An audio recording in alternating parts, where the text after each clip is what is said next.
I've never been a massive racing game fan, but some of my all-time favourites include Gran Turismo 2, Roll Cage, Revolt, Gran Turismo 4, and of course, Need for Speed Underground 2.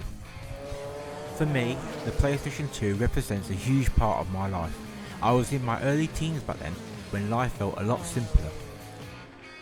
All you really had to worry about was finishing your homework and deciding what game to rent next.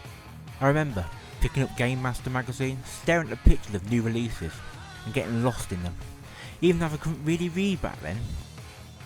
I got dyslexia, you see, it made it tough, but games always gave me an escape. Today, I want to look back at some of them forgotten PS2 games I rented as a kid. These aren't your Gran Turismos or your Need for Speeds. These are hidden gems, games that you might have missed completely, but ones that absolutely deserve a few laps around the track. Number 5. Groove Rider Slot Car Racing. Developed by the British company King of Jungle. Not many people even know this game exists. It's exactly what it sounds like, slot car racing, but brought into 3D on the PS2. You have a bird's eye view of the track and have to manage your car's speed so you don't fly off the rails on the corners, just like the real thing. The game had multiple theme tracks, from simple living room circuits to more imaginative setups, and it captured the childhood toy feel perfectly. Critics hated it, that's because they judged it against Gran Turismo 3. You weren't supposed to play it like that. This is about silly, short, arcade racing. I never had a scale electrics when I was a kid. This fueled a longing to finally play with one. What made it fun was the quick pick up and play style. Races were short, the controls were deceptively tricky, and multiplayer was a blast. It wasn't deep, but that wasn't the point. It was pure arcade style fun, and a perfect party racer if you had friends over, or in my case, had any friends in the first place. Number 4. Mashed Fully Loaded by Supersonic Software. This one was weird and I loved it. Throw realism out the window and give you crazy tracks, wacky vehicles and chaotic racing that felt more like Mario Kart with an edge. It wasn't polished like Gran Turismo, but the charm was in its chaos. There were shortcuts, weapons to mess with other racers, and cartoon-like style that made it stand out from the ultra serious sims that dominated the PS2. I only picked this up because the box art looked ridiculous on the rental shelf, like something that screamed cheap knockoff. And you know what? It kinda was. But sometimes those last choice of rentals really turned out to be the most fun. It was the kind of game that probably embarrassed you to stay you played, but honestly, it was fun as all hell. Number 3. Tokyo Extreme Racer 3 by Genki. Now we're getting into the cult classic territory. Tokyo Extreme Racer 3 captured the spirit of Japanese highway racing like no other game. You're racing down real Tokyo expressways at night, challenges rival crews one by one. The battles were different too. You didn't have laps or finish lines, instead both cars have life bars that drained when you fell behind. It gave every duel this tense, almost cinematic feel. Add in the neon cityscapes, the customised options and the moody late night vibes, and you've got a game that's unforgettable once you've tried it.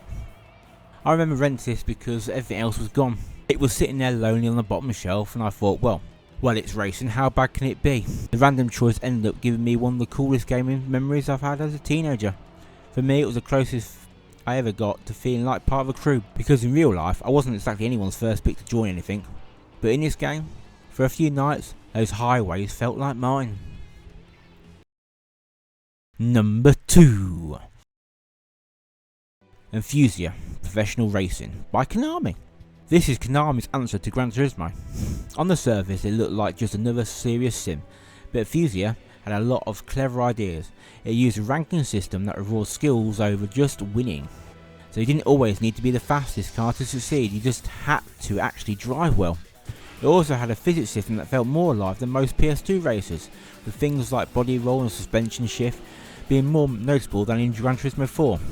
Konami even included a roulette mode where you unlocked random cars instead of just buying them, to encourage variety. I rented this one because I wanted to look grown up. Everyone was talking about Gran Turismo and I couldn't get hold of it at the time, so I grabbed Enthusia, thinking it would be close enough. I'll be real though, this was one of those rentals where I spent more time pretending I understand it than actually winning races, but hey, half the fun back then was just messing around and trying to look like you knew what you were doing. Number 1. Shocks Rally Reinvented, 2002 by EA Sports. Big. EA released a lot of racing games in the PS2 era, but Shocks is the one no one's talking about anymore. It was made by EA Sports Big, the same team that gave us SSX and NBA Street, so you already know it was designed to be fast, flashy and over the top. Big gimmick was shock zones. These were dangerous stretches of track where you could earn big points by going flat out without crashing. It forced you to play aggressively, taking risks instead of just sticking to the safer lines. The game had licensed cars like Mitsubishi Lancer and Subaru Impreza, mixed with EA's signature arcade feel. It sat somewhere between Burnout and Colin McRae Rally. I remember renting this because the name sounded cool. That's all it took back then. If it had a slick title and a flashy cover, I was in. And honestly, the risk reward thing felt pretty fitting, because back then I was living most of my life like that anyway. Just pushing it and opening it, I wouldn't crash too hard. These games might not have sold millions, but the developers behind them dared to do something different. Whether it was capturing the vibe of Tokyo highways or reinventing rally racing, they left behind ideas that future games quietly built upon. So, these are the 5 of the most hidden racing games on the PS2. Some you may know, some you maybe never heard of, but all are worth revisiting. What about you? What obscure PS2 games did you play as a kid? Drop your favourites down in the comments. But maybe we'll all discover something new, because at the end of the day, great gameplay always transcends generations, and sometimes the very best experiences are the ones hiding in plain sight. Thank you, take care, and I'll see you next time. Goodbye.